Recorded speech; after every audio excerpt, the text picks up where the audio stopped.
My paper is divided in 3 parts. The first is the birth of a feminism on the ground of Christianity. This is very important, I think so, and it is not well known usually, this point. The second, inside Christianity, I should like to speak about the contribution of Edith Stein, her philosophical, psychological, and theological proposal in the field of dual anthropology. This is her point of view, I think, very, very important. The third, what Edith Stein can say us today in relationship to the gender theory and the queer theory from the philosophical and theological point of view. The first part is in relationship with the birth of a feminism, and I begin with an interpretation, a short interpretation of the Gospel of John, chapter 4. In the Gospel, there is the story of Jesus' encounter with a Samaritan woman. We read, "So came to the city of Samaria, called Sychar, near the field that Jacob gave to his son Joseph. Jacob's well were there, and Jesus, wearied as he was with his journey, sat down beside the well. There came in a woman of Samaria to draw water. Jesus said to her, 'Give me a drink.' For his disciples had gone away into the city to buy food. The Samaritan woman said to him, 'How is that you, a Jew, ask a drink of me, a woman of Samaria?' For Jews have no dealing with Samaritans." Jesus answered her, "If you knew the gift of God and who is it is that is saying to you, 'Give me a drink,' you would have asked him, and he would have given you living water." This passage reveals certain customs of the day, including that men could not speak in public with the female strangers. But why did Jesus not respect this custom? It should also be remarked that he is speaking with a woman who is alone at the well and who is a Samaritan. The Samaritans and the Jews were viewed as conflicted people. Now, with one action, Jesus transgresses 2 prohibitions. And most surprisingly, the woman who knows them still shows herself responsive and open to dialogue.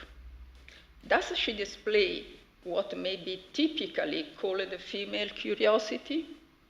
Even if this is so, the case, you see, she nevertheless presents as being open to newness. The dialogue also follows her line of questioning. This is very interesting. The Samaritan woman demonstrates great acuity, reminding Jesus of the need to follow the customs that would have prevented their very conversation. But she also asked him to give her the living water that would have put to an end her hard daily work going to the well and drawing water. Furthermore, she asked Jesus where he could possibly obtain such water, given that he did not have a pail. To this point, one could say that the practical intelligence of the woman is guiding the dialogue. She remains disconcerted when Jesus asks her to go and call her husband, but she does not think to pretend about her husband, rather on the contrary. A sort of a confession unfolds when the woman speaks the truth about her marital status. "I have no husband," she declares. Jesus shows that he knows about her situation and responds, "You have spoken correctly by saying I have no husband. In fact, you have said the truth." the woman loses her self-confidence and replies to Jesus by identifying who he truly is. Lord, I see that you are a prophet. Realizing to whom she was speaking, the woman sees the opportunity to ask an important theological question. This is very interesting. About the disagreement between the Jews and the Samaritans. Our fathers worshipped God on the mountain, and the Jews say that Jerusalem is the place where one must worship. Jesus answered by pointing out that with his incarnation, the problem of where to worship God becomes less important. God must be worshipped in spirit and truth, because God is everywhere. And he reveals to the woman, God is spirit, and those that adore him must worship him in spirit and truth. Here we have a private revelation. This is very interesting.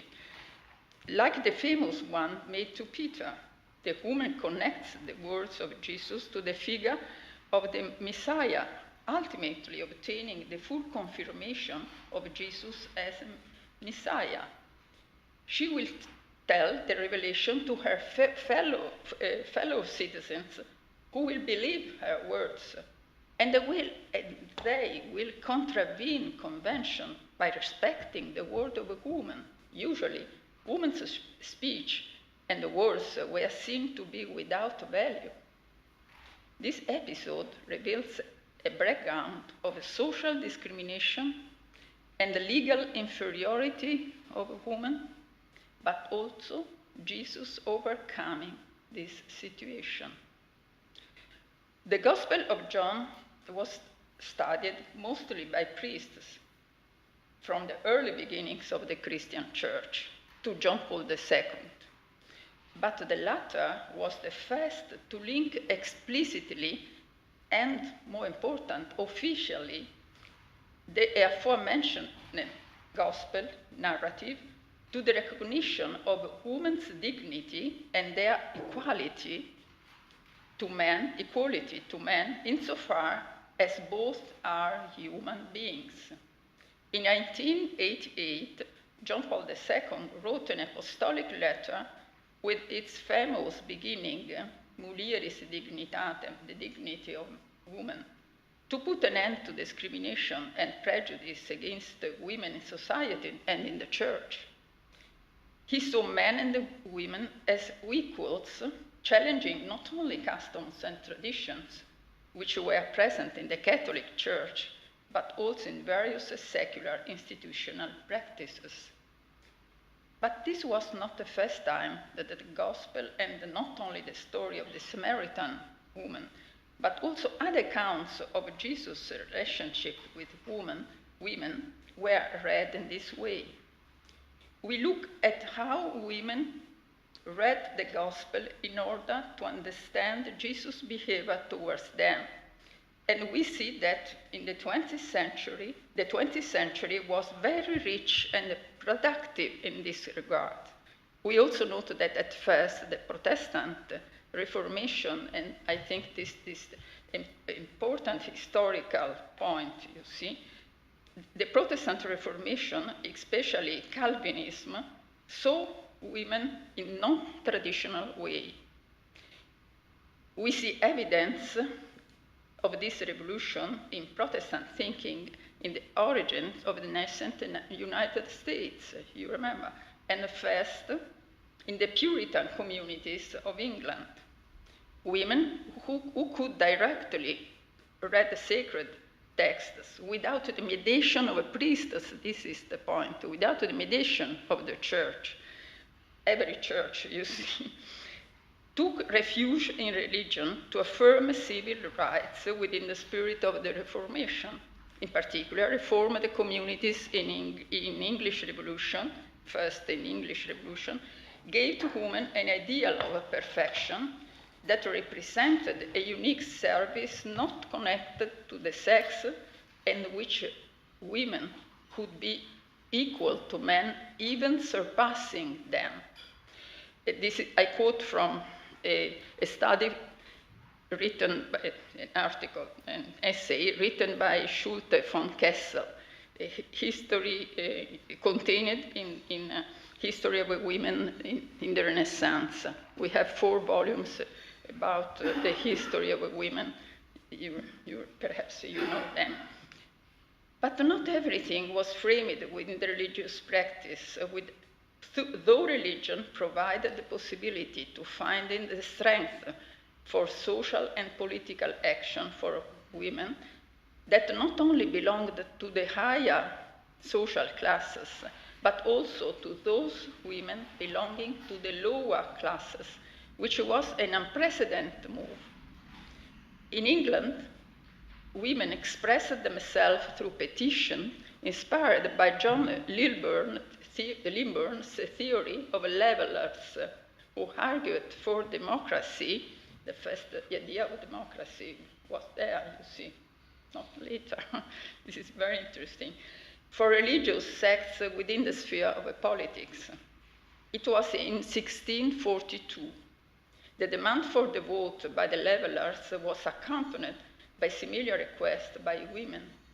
The demand for vote was also made by the Puritans who settled in the east coast of North America. Similar petitions was also made by the Puritans. Similar petitions were made in France by 300 Parisian women who wished to constitute themselves as a national guard in March 1972 during the French Revolution.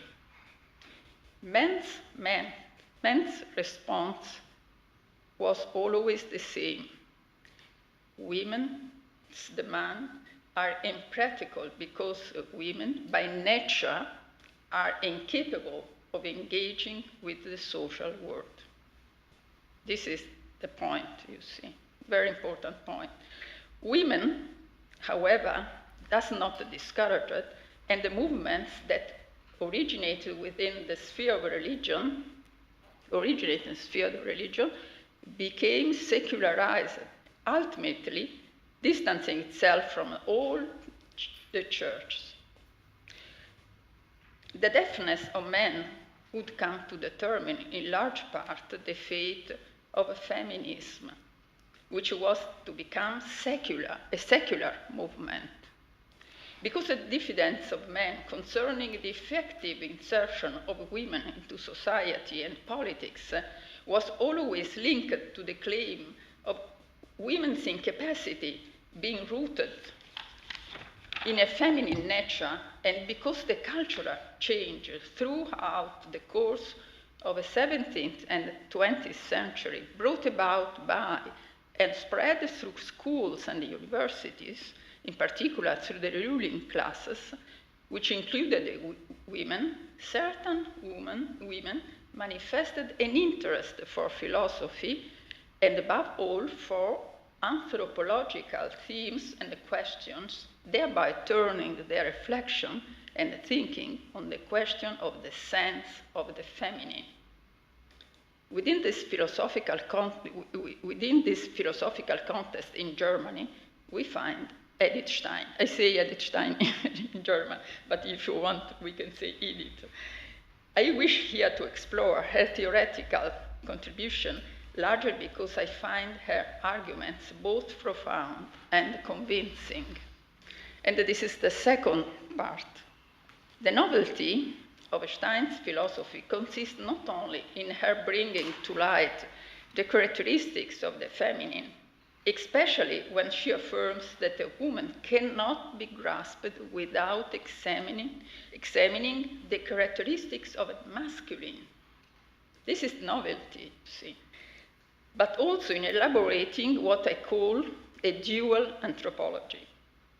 Her anthropology deploys Husserl's phenomenological method, which analyzes the human being as a phenomenon that we encounter in ourselves and in others. And here we have, you remember, the important description of the way in which we know each other and that is Einfühlung, empathy. We translate it usually with empathy.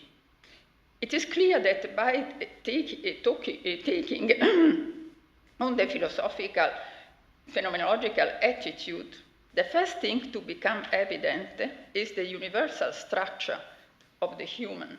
First of all, from a philosophical point of view, how the human being is made, what is the meaning of the human being, which is analyzed on the basis of one's own personal experience, starting from inside, not from outside. What do we live? If we can analyze what we live inside us, we can say also how we are made, and which is confirmed by finding the same structure in others. The universality of the structure articulates itself in each individual singularity, but between singularity and the universality, we find duality. So we have three levels: singular, dual, and universal.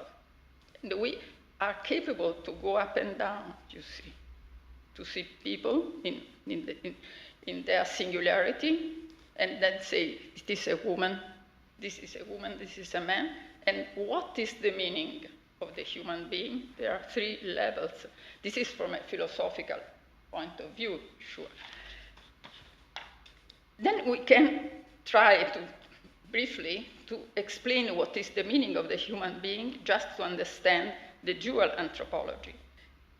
Duality and sexuality. The experimental impact with myself and the other first occurs in the body. We see our body. This fact allows us to analyze corporeity. The difference between man and the woman expresses itself in the sexed body. But what is sexuality? According to our phenomenologists, not only Edith Stein, but also Husserl here, Husserl and Edith Stein can put together, our living body is defined as a psychophysical entity, whereas the human being was seen to be a complex entity that was also constituted as spiritual. So we have three levels inside us: corporeity, psyche, and spirit. If we wish to tackle the question of sexuality, then we cannot limit ourselves simply to the level of our anatomical body, but we need to consider the whole human being. In a lecture dedicated to women and her relation to men, found in her book Essays on Women, Stein speaks of a double species that expresses itself as a masculine and feminine, and that includes all human components. Stein, following Aristotle, makes the distinction between the human genus and masculine and feminine species, a traditional distinction, that of feminine and masculine, that is, human being as a genus and feminine and masculine as a species, that is somewhat foreign to our contemporary way of thinking. We can say that what Edith Stein understood as species could today be understood as gender, but gender is weaker. It is not so strong, you see. Stein saw species connected to sex. She refers to both the female and male sexes without reducing them to a narrow conceptual apparatus. She understands them broadly as including the whole being with all of its differences. Clearly, sexuality does not include only physiological aspects, but also psychic and spiritual dimension of the human being. And then we can go to the corporeal and psychic aspects of sexuality, just to understand the difference between feminine and masculine. Here we have to distinguish feminine and masculine, and men and women in their singularity. Let us see. In her study, she first focuses the anatomical differences between men and women. though she does not dwell long on such a difference. She focuses more over her writings on the psychic aspect. This is a good description of our psychological structure in Edith Stein. It is very useful for psychology too. We are using her description to explain the psychological aspects of the human being, and also in the field of psychology in particular.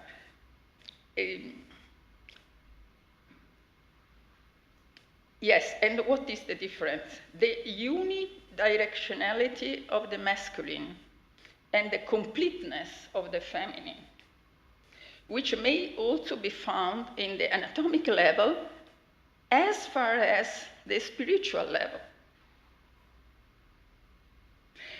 Male unidirectionality, which is easily visible in the anatomical level, can also be seen as at the psychic level as the tendencies to focus on one specific element, to act according to one aim while excluding everything else.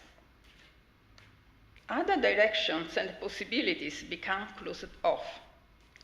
Stein attributes wholeness and completeness to the feminine. Here we speak of completeness as a movement towards being open to receiving and as a closing what is experienced as an embracing, this movement. So she understands the feminine as a kind of protective embracing, essentially a maternal movement. The masculine fixes its attention on one and more aspects while simultaneously excluding others. Again, the feminine can be seen to further the human, understood. It is not, please, it is not woman and women, feminine. It is different. It is another level, feminine in general. Seem to further the human understood in its completeness and wholeness, whereas the masculine views certain aspects of the human while excluding others, so we have already said. We have to mind, and this is the key point, we have to mind, according to Edith Stein, that each human being in its singularity is both feminine and masculine. This is very important. Duality, then we can speak, what is the profound reason, according to Edith Stein, of this duality in human beings? From a philosophical point of view, we have seen that we have the possibility to say in general what is the meaning of feminine and masculine. Then each of us is both feminine and masculine with different possibilities, you see. Prevalence of one or the other, usually. But why? Here we find duality as a theological perspective, but theological here, I use the word theological, but it is a particular theology. That is, I call it a theology, a sui generis theology, in the sense that she reflects on the Bible, on the Old and New Testament, just to see from a philosophical point of view what is the meaning. But from a philosophical point of view, it is, at first, it is not just faith to say it is true, but why it is true. How can we read it saying there is something true in these texts? Up until now, we have spoken about the difference between men and the women from a philosophical and psychological perspective, which are fundamental for Stein. But when we explore our question from another point of view, namely the value of the masculine and the feminine connected to the long history of discrimination. Why discrimination? against women, we account of their supposed inferiority. She maintains that difference must be analyzed from a moral point of view. To understand the question of difference, we must broach the idea of original sin. And this is an interesting description of what is really original sin. She examines, first of all, the writings of the doctors and fathers of the Church in order to begin her theological exploration. And she affirms that there is much material on the question that may be read as source of critique. Unlike Beresen wrote a book on what Augustine and Thomas Aquinas had said regarding the human being in general, but also feminine women, we can say. And it is really terrible. It is so, we have to say.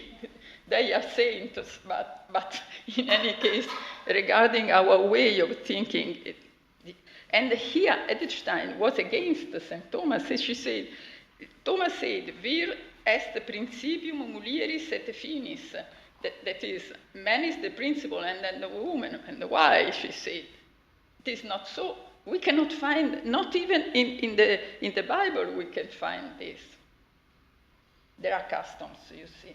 Customs are rooted in our psychic dimension. This is the key point. And customs are very strong. And it is very difficult to struggle against psychic emotions, psychic habits, tradition, customs, and so on. And I go to the point saying that she analyzed the two main passages that we find in the Old Testament, in Genesis, book of Genesis, regarding the birth of man and woman. And later, John Paul II discusses the two passages in his apostolic letter Mulieris Dignitatem, but Edith Stein was the first, you see.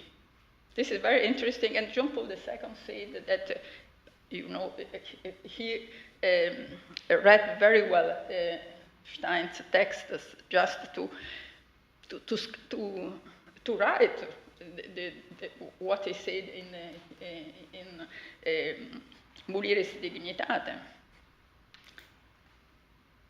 And we find that the two texts one is the human being is made as image of God, but not in general. Image of God, man and woman. Man and woman are image of God, too, not just the human being in general. So they are at the same level, you see. This is the first. The second one is linked up with the rib. You remember the rib? First was, I can read it. First was created Adam and then Eve. Perhaps it is not true. I said something provocative, I think so. Because I spoke with our colleague, the Hebrew colleague, you see, in Rome, the Sapientia. She told me that when we translate rib, this translation is not good, really, because in the Hebrew word is side, and it's different, you see. It's not just a little part, but it is side. So we have to mind that perhaps Adam was made first and then divided in two parts. In the Bible we say in Italian, Adam and Adamo. We translate Adam in general in English, you see. But there is a difference. Adam was just we can say the human being, divided in two parts, that is, Adamo, Eva, two parts, Eve. In Italian, we can explain better because we have the two words, Adamo e Adam, you see. And what is the meaning of all this? That they are equal. They are equal both in the first and in the second passages. And even in the second, she said that the Hebrew expression why Adam was divided in two parts, because the expression ezer again enegdo is co-helper, like two hands. Adam was one, and then two hands corresponding. Different and not different, you see. But what happens later, and I go to the scene, at the end of the page, Stein argues that the original scene is framed within the context of procreation. Sure, it is true. It is very interesting, this interpretation. First, procreation. She even says that we do not know the mode of procreation before the fall. For the knowledge of good and evil promised by the serpent led the two humans to look upon one another with different eyes, but they were always the same, you see. So procreation is also before, could be also before. She even says that we do not know the, yes, prior. For the knowledge of the good and the evil promised by the serpent led the two humans to look upon one another with different eyes, ultimately causing them to lose the innocence of their reciprocal relationship. And this is very interesting. What is the meaning of good and evil? Hence, sin is not simply to be understood as a disobedience. It is also disobedience, sure. I quote, "Indeed, the act committed could well have been a manner of union which was at variance with the original order." Always union, but in a different way. To know evil, in this case, is to do evil. Because even before the fall, humans knew the difference between good and evil, but they did not know evil because they had not committed it. I can know that, for example, to kill is evil, but I don't kill. So I don't know in the sense that I have not done. Adam and Eve had a more perfect knowledge of God, a more perfect knowledge of the highest good, and from them, all particular good, but they were to be kept, no doubt, from the knowledge of evil which one gains in doing it. Stein observes that the great deceitful trap of the devil was to assure human beings that if they knew both good and evil in the full sense, doing evil, they would become like God. This is the third point. Like God.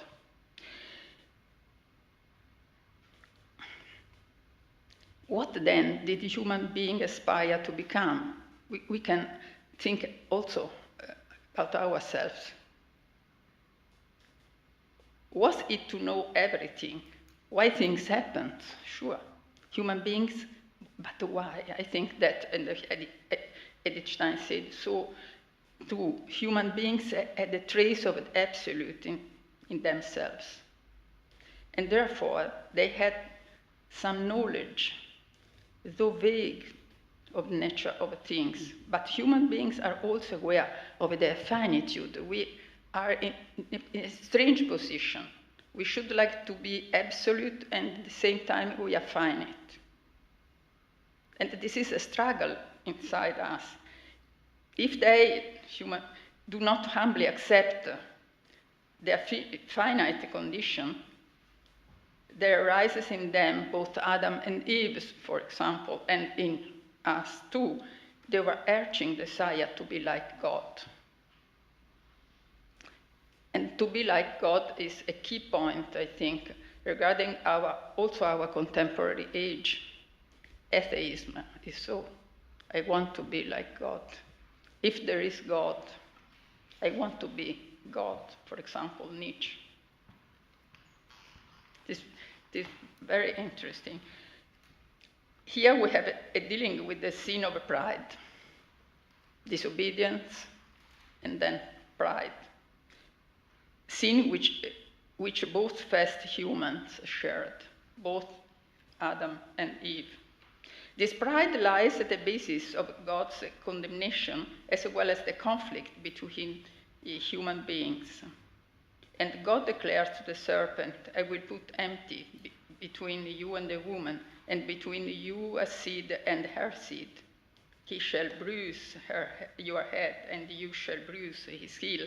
And usually we say that it is a promise regarding the Holy Mary, you see.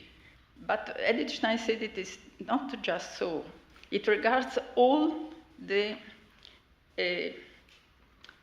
Hebrew women, even Eve.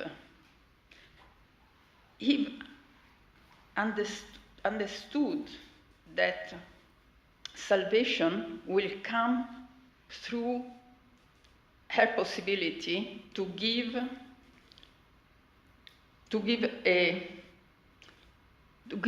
life to something, to someone.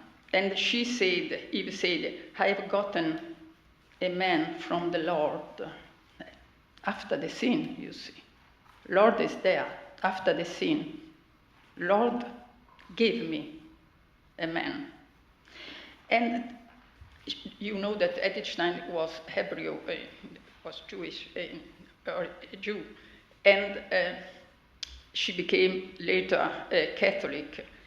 And she's saying here something regarding the mentality of the women in Hebraism. And she says she recognizes this Eve, the blessing of God. And this is why the women of Israel have always wanted to procreate in order to create a new generation that would see salvation, the redemption of Jesus, Son of Mary, you see. This is very interesting to understand that the way in which women are considered in the Jew cultures, you see. It's very interesting. And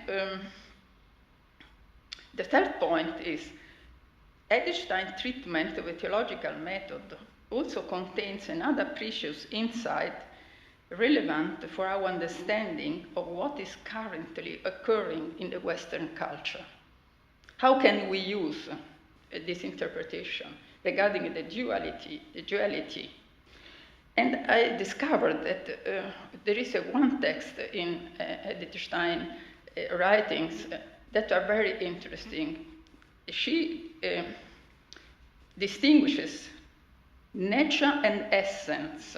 And then this distinction is made and is not made by Thomas of Aquinas. That is, we find both these words, essence, essentia in Latin, and natura, nature, you see. And Thomas used essentia and natura, that is nature and essence, to understand the same thing. What is the meaning of a thing, you see? Its essence or its nature.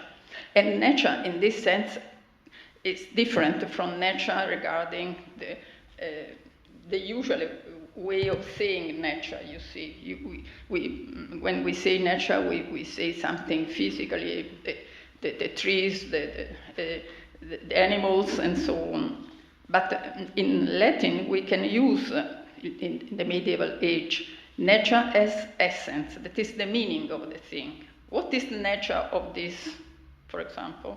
What is the nature, the essence? Edith Stein distinguishes the two words. Essence is the meaning, and nature is how the thing that has this meaning is made. For example, this glass, starting from this point of view, has the essence of a glass. And we find it in Aristotle, for example, the form of the glass.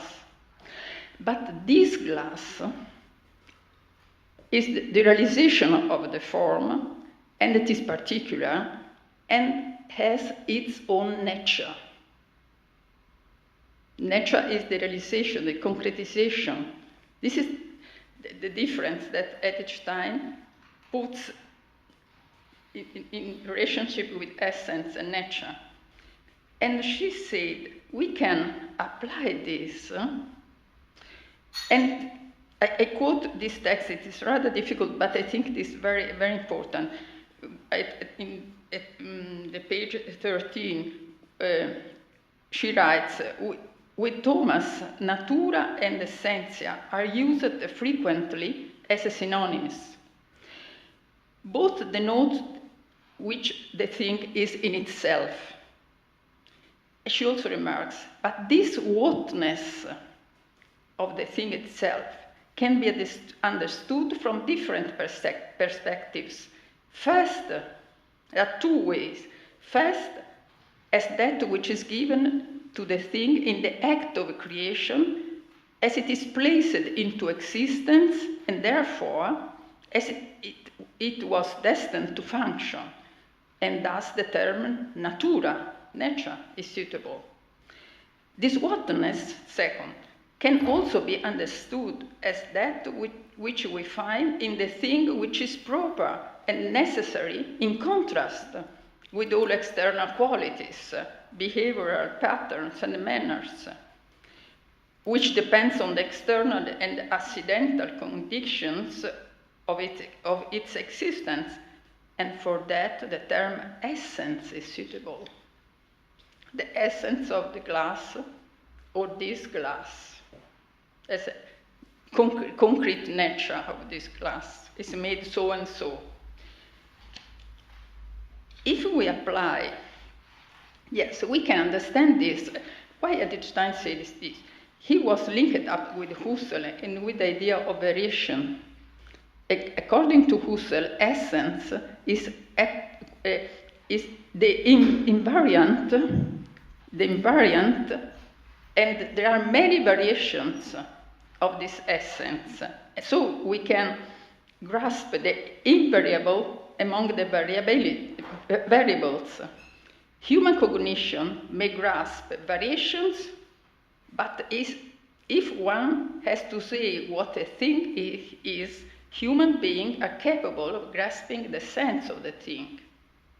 When I describe this glass, for example, I say it is rather high, it is made by glass and so on. But the meaning of the glass is always the same if we have many glasses here, for example. And the essence of the glass is the invariant regarding all the possible variations, you see. This is the idea. And so if we apply essence and nature, we have the same. Nature is what is variable, and essence, the invariability. If we apply the foregoing Husserlian and Stein's insight to woman and man, to her and his nature, to her and his vocation, as Stein does, one could say that one finds in woman and man both a variety of variations that coincide with an invariable essence or sense. Theologically speaking, of interest here is the ends of woman and man, their vocation and their nature. Stein recognized that the question of essence is purely philosophical and not theological. The difference between the two approaches in no way impedes the possibility of obtaining a valid insights from both fields of inquiries. Whether philosophically or theologically considered, the distinction between nature and essence can serve as an interpretative key for grasping key moments of Western culture's view on the question of gender. This is very important. We can apply. The non-identical nature and essence adds adds something new to the current discussion. For example, various discourses on homosexuality, transsexuality, intersexuality, there are variations. Variations in respect of the essence, you see. Take up the question of a male-female binary, and in doing so, do we not need to make the distinction between nature and essence? Sure. I maintain that the phenomenological tripartite distinction of the human being, body, psyche, and spirit must be considered in the foreign discourses. Also, we must continue to consider the unity of psychophysical living body, which is directed by the spirit. How do we understand the unified tripartite human being relation to the nature and the essence? I propose that we read masculine and feminine as constituting two ideal poles that may be more or less perfectly realized in nature. If we apply Stein's understanding of male and female essence to the discussion of sexuality, nature, as Stein understood it, expresses itself in the realization of the individual. It is possible for disharmony regarding the pole, you see, regarding the pole, among the constituent parts of the individual to arise, for example, between body and psyche. Yes, in transsexuality we have this point, you see. There is a difficulty to put together body and psyche. This means that the disharmony between the parts does not respect the ideal. And we find in the queer theory, and we can try to apply this shortly, we find in queer theory, however, a different approach, you see. We have to distinguish gender theory and queer theory. Gender theory, just the acceptation of the variations of the various possibilities in sexual field, you see. They say gender, not sex in really. Queer theory is different. It provocatively claims that sexual differences are socially constructed. Socially constructed, this is the point. And given that there are clear ambiguities, it attributes to human beings the capacity to choose one's sexuality as one will.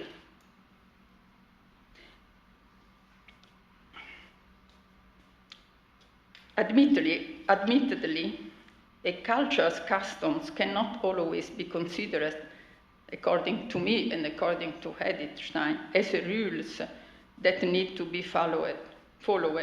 We have to evaluate customs with criteria not determined by reactions and resentment. If we read queer theory, we have to note, observe that there are strong resentment, and it is possible to understand the history of this resentment. We have to follow the guide of a conscious reflection and follows universal criteria. That male and female represent the two ideal poles of the human being's essence and are not, as for example, usually we quote Judith Butler, maintains, merely social construction does not lead to the existence of a third neutral gender. The problem is that the proposal is that the gender is neutral, and we can construct gender. Rather, what we have before us is the realization of possible forms of variations of the two ideal poles. I accept that there are not only men and women. It is possible to have variations in nature, sure. This is important as it does not jeopardize the idea of a dual anthropology, but also variations. Stein recognizes that the dose of the essence of the two sexes may appear in different ways in the human individuals, but not from, she did not speak about sex.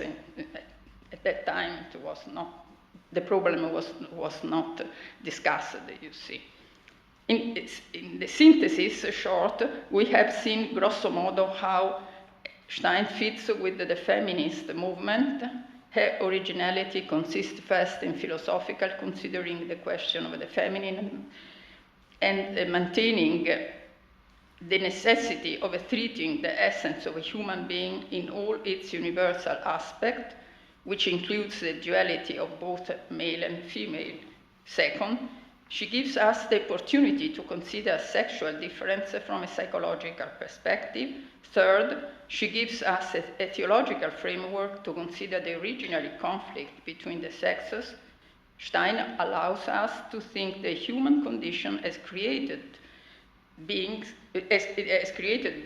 who disobey God, thereby introducing evil into the world, as well as conflict between the sexes, and helps us to understand not only the duality of the human beings, but also the variations of this duality. Who knows what Stein would have said if she had known the so-called theological interpretation of those who intend to radically put into crisis the aforementioned duality in the name of an absolute liberty, as exposed by the queer theory and queer theology. There is a queer theology, and it is very interesting and challenging to this truth. What can do here is to place ourselves in the rich philosophical furrow of Edith Stein thought in order to develop an even-keeled constructive position. I thank you.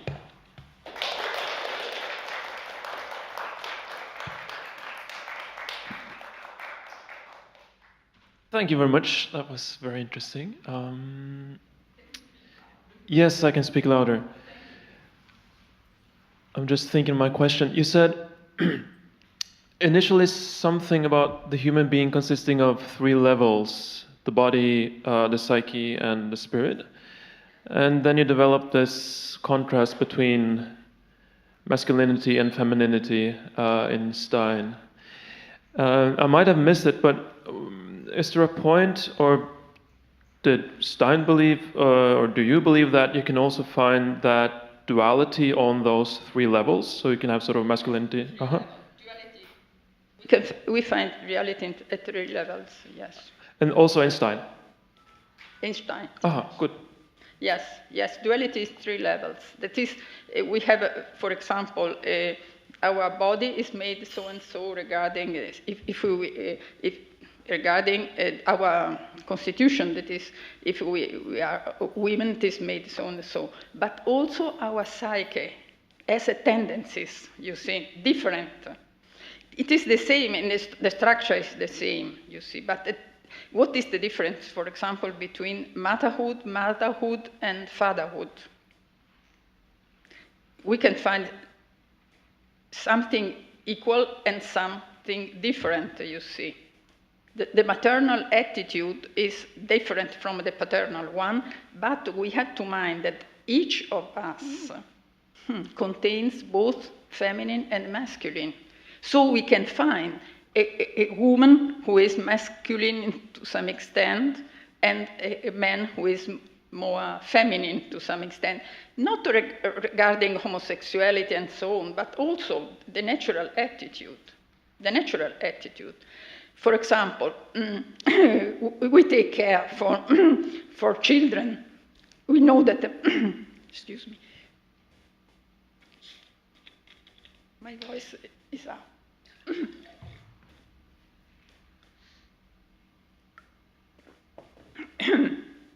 Usually we say that mothers take care of children, but it is true and it is not true. It depends on the situation.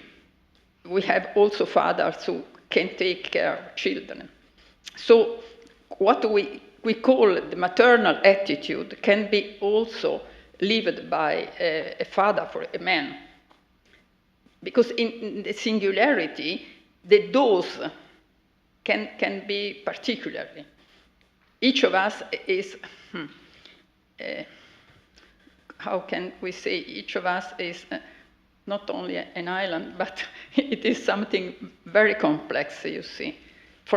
You know that from a psychological point of view, we say that we have to examine in a clinical way. That is, each of us has her own characteristics. But we can speak in general, the tendencies. And the tendencies are so, you can see it, you see. And then what is complex in nowadays is that we discovered, but it is not a discover. We mind about the possibilities of the differences of variations. This is the point, you see. Thank you. Thank you. So I'm curious, or I think I'm not quite seeing how the nature and essence distinction that you're talking about maps on at the end to sort of the discussion of queer theory, because it seems to me like one could quite easily say, and this seems consistent with what you were just talking about now, right? So we have, as essences, we have sort of masculinity and femininity as sort of essences, and each of us as individuals has a nature that combines those essences in some particular way or other, yes. Right? Which is individuated and different, etc. So wouldn't the outcome of that be, in terms of, let's say, transgendered persons, that they have a nature of being transgendered, and that nature is some complex mixture of these two essences? Yes. Okay, because that makes sense, but that didn't seem. That's not what I was getting from what you were reading in the presentation in the first place. In the presentation in the first place, there was some line about how these things don't. Right, Judith Butler's position, for example, you were sort of saying, right, how they fail to see that these other sexual positions don't line up with the ideal. But I don't know how does that ideal? Do you mean in essence or in nature? Because it seems like essence ideal. Essence is ideal. Okay, yep. That is according to Edith Stein. You see, if you speak, for example, of Thomas of Aquinas, essence and nature are the same, you see. But in this case, I think it is very interesting, the distinction, you see. Nature is the concretization of yes. And in this case, we have many possibilities. So we can understand transgender, for example, homosexuality, bisexuality, and all the variations. You know that in gender theory, they are speaking about 15, I don't know how many variations. But what queer theory is interesting. They say, if it is so, that means that there is no duality. No duality. But even Butler, for example, say that in the procreation, what happens? What happens in the procreation? In the procreation, we need male and female. We need. Even if we use artificial tools, if we can accept this.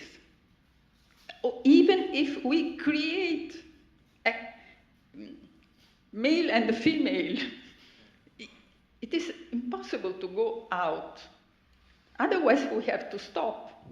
No procreation.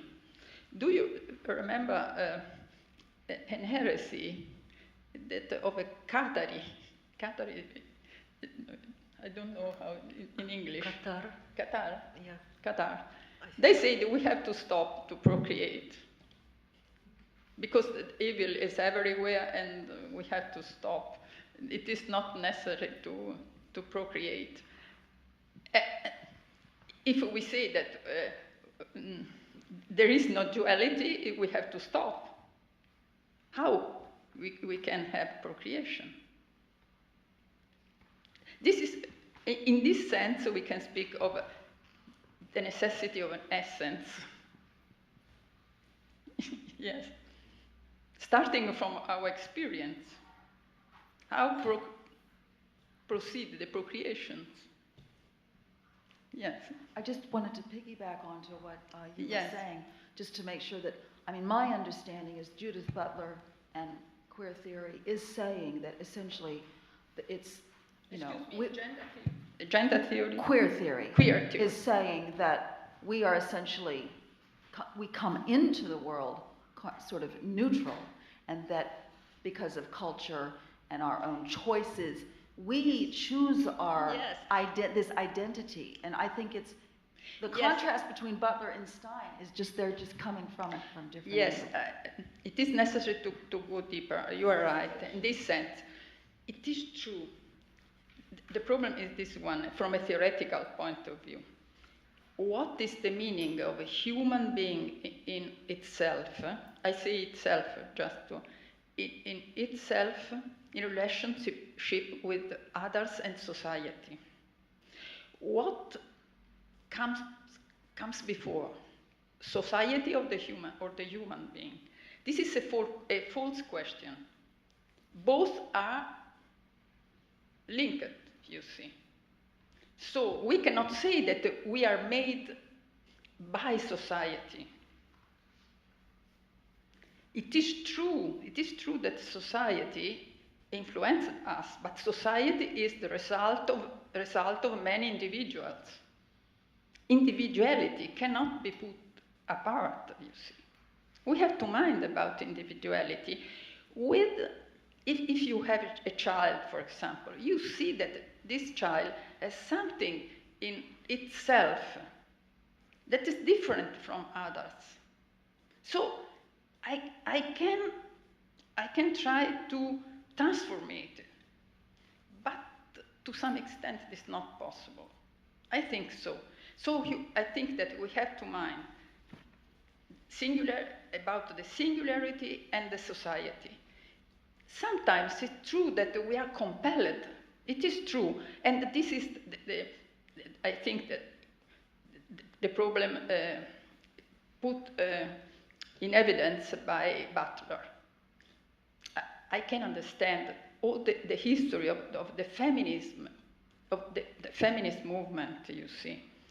And also, this is very interesting. Really, feminism was the first step about the problem of the gender, you see. First, men, that is, humanity was men. Feminists said, no, we are two, or better, we are here. The first is we are here, then we are two, then we are two. And I think that, particularly in the United States, this is the problem of the United States first, you see. Then in Europe, now we have also queer theory in Europe, but queer theory is in the United States. They saw that the diversities, that is homosexuality, transsexuality, were put apart, were not accepted. And the feminist says that it is necessary to mind about. And in this sense, men followed the women. If you analyze this gender movement, feminine was the first, and then gender theory in general, regarding also men and women, or transsexuality, homosexuality, and so on. At last, neutral. But this is the theoretical point. Are we submitted to the society? so that we have no individuality, or there is some potentiality. There are potentialities in each of us, which are given. I think that this is the point. This is a philosophical point, you see. This is a philosophical point in relationship with our experience, sure. Experience, not a philosophical in the sense of abstract. Yes.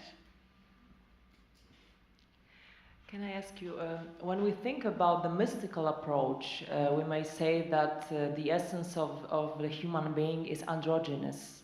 That these dualities kind of result of fall of the human, and then maybe we have this idea to come back to this unity, and maybe this, this becoming more than human in our spiritual development is maybe not kind of pride or necessary, but maybe sometimes it's just the try to just make this transform of our nature to go back to the source. So if the Edith Stein takes this kind of approach to thinking these mystical terms about our nature and essence as the one, but before our difference.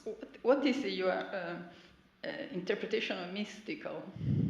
I think about because we have to. Yes, I think about this transformation of nature to have this unity inside and to feel fullness, but at the same time to be in a relation, but not in a term of on sex difference, right, between two people. And maybe I think that as in Orthodox tradition, we have this idea that man should be on the road to be divine.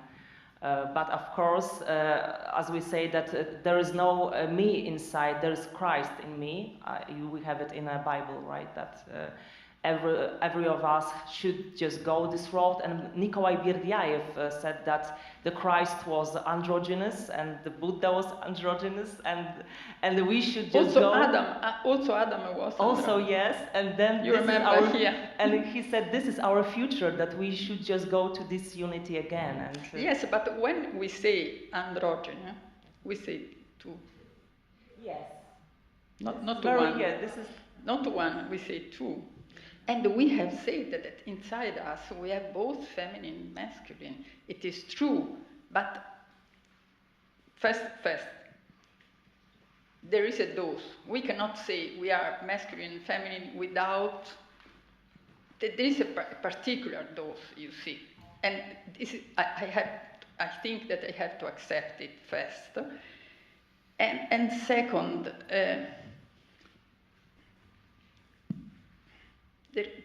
I think that mystical is different according to me, but we can discuss about this word, you see, because I think that mystical has to do with our religious experience.